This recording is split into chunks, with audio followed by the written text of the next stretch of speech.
To make a naughty and nice spinner, grab a square from Design Space Shapes and duplicate it. This is a rounded square, so it's easy to see the joins for the fold. Weld them together, and then you're going to grab a circle.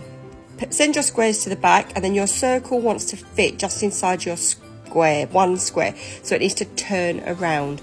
But then you're going to grab a serrated circle from Design Space Images and slice that out so that you can see it's just overlapping, because I don't want it too pointed.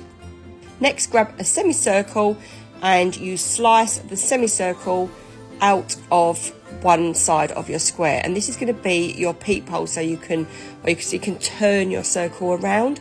You're going to do the same with the top, but you want to make more of a peephole, so you're going to slice one semicircle out of the other and take the bottom off, and that will create a little peephole shape that you can slice out, and that will fit your naughty and nice in.